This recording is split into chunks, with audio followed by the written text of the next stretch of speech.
ಕಾಂಗ್ರೆಸ್ ಕುರ್ಚಿ ಕಿತ್ತಾಟಕ್ಕೆ ವಿಪಕ್ಷ ನಾಯಕ ಆರ್ ಅಶೋಕ್ ಕೂಡ ಕಿಡಿಕಾರ್ತಾ ಇದ್ದಾರೆ. ರಾಜ್ಯ ಕಾಂಗ್ರೆಸ್ನಲ್ಲಿ ನಾ ಕೊಡೆ ನೀ ಬಿಡೆ ಪಾಲಿಟಿಕ್ಸ್ ನಡೀತಾ ಇದೆ. ಸಿದ್ದರಾಮಯ್ಯ ಅಧಿಕಾರವನ್ನ ಬಿಟ್ಕೊಡ್ತಾ ಇಲ್ಲ.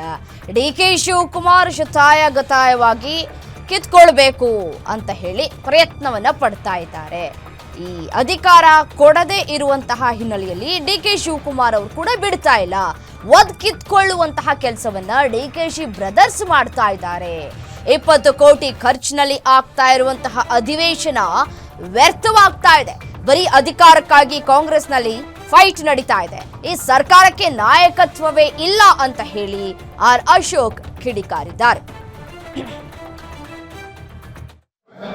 ಈ ಅಧಿವೇಶನಕ್ಕೆ ಖರ್ಚಾಗ್ತಾ ಇದೆ. ಆದರೆ ಅಧಿವೇಶನದಲ್ಲಿ ಏನು ನಡೀತಾ ಇದೆ?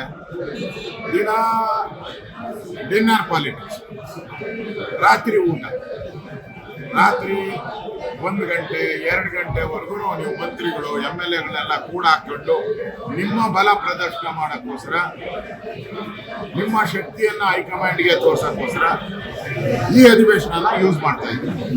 ದುಡ್ಡು ಸರ್ಕಾರ ನೀವು ಮಾಡ್ತಾ ಇರೋ ಕೆಲಸದಿಂದ ಯಾರು ಅಧಿವೇಶನದಲ್ಲಿ ಬಂದು ಮಂತ್ರಿಗಳು ಟೈಮ್ ಕೊಟ್ಟು ಅಸೆಂಬ್ಲಿಯಲ್ಲೇ ಕೂತ್ಕೊಂತ ಇಲ್ಲ. ಯಾರು ಇಡೀ ಅಸೆಂಬ್ಲಿಯಲ್ಲಿ ಎಲ್ಲ ಮಂತ್ರಿಗಳು ಪರ್ಫಾರ್ಮೆನ್ಸ್ 0, ಪಾರ್ಟಿಸಿಪೇಷನ್ ಕಡಿಮೆ.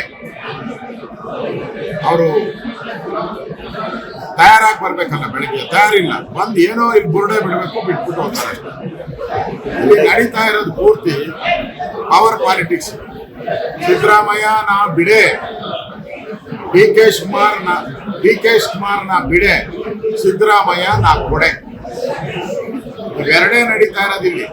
ಬೆಳಗಾವಿ ಅಧಿವೇಶನದ ಫಲಪ್ರದ ಏನು ಅಂದ್ರೆ ಡಿ ಕೆ ಶಿವಕುಮಾರ್ ಅಧಿಕಾರದ ಕಿತ್ಕೊಳಕ್ಕೆ ಓದ್ತಾ ಇದ್ದಾರೆ. ಸಿದ್ದರಾಮಯ್ಯ ಚೇರ್ಗೆ ಫೆವಿಕೋಲ್ ಹಾಕೊಂಡು ಭದ್ರವಾಗಿ ಕೂತ್ಕೊಂತ ಇದ್ದಾರೆ. ಸಿದ್ದರಾಮಯ್ಯನ ಪರ ಅವ್ರ ಮಗ ಫುಲ್ ಬ್ಯಾಟಿಂಗ್ ಮಾಡ್ತಾವ್ರೆ. ನಮ್ಮಪ್ಪನೇ 5 ವರ್ಷ. ಇಲ್ಲಿ ಡಿ ಕೆ ಬ್ರದರ್ಸ್ ಅವರೇ ಹೇಳ್ತಾ ಇದ್ದಾರೆ, ನಮ್ಮ ಅಣ್ಣ ಈ ರಾಜ್ಯದ ಮುಖ್ಯಮಂತ್ರಿಯಾಗಿ ನೋಡೋ ಅಂತ ಕನಸನ್ನ